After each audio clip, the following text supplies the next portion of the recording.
Doesn't matter which book you look at, the process for converting them to a recipe that you can count on your eating plan is pretty straightforward. So I've got a random recipe here that I've pulled out of one of my cookbooks. What you do is you go down the list like this. Bear in mind I'm on Grow, so I'm going to do this accounting for all the zero count stuff that we have on Grow. In other plans, free foods or so on, and allocate points as you need to. So the first one, an onion, I don't have to worry about, that's 0. A red chilli is 0. 4 garlic cloves, 0, and so on. And I go down the list like this. 400ml of coconut dairy free, the alternative. That's not 0.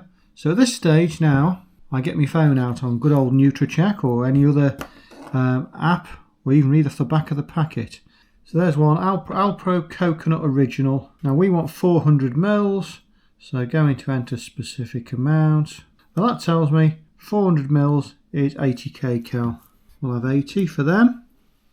Chicken stock is 0. Ground almonds is the next one we need to count. Same process again. 50 grams, 306. Sultanas, I'm going to need to count them as well. And you see how this process works. It's whatever you need to count, you just go through and you put the values in. There you go, sultanas, 50 grams, 138, yeah. Now obviously if on the plan you're on, you have to allocate canaries, syns, points, whatever to these various items, then you'd have to look up in the what those items equate to. I'm on Grow, so we only have to count the calories in certain items. So now comes the time for a bit of maths. 80 calories there, plus 306 there, plus 138. That adds up to 524 calories that I need to count. What you need to bear in mind with these recipes, because it does tell you up here how many calories there are per serving in the book. So if you're on straight calorie counting, that's what you count anyway.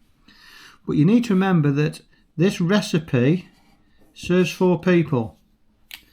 So if I've got 524 calories, I then want to divide that by 4, hit the magic equals button, and that gives me 131 personal calories that I would count on Grow.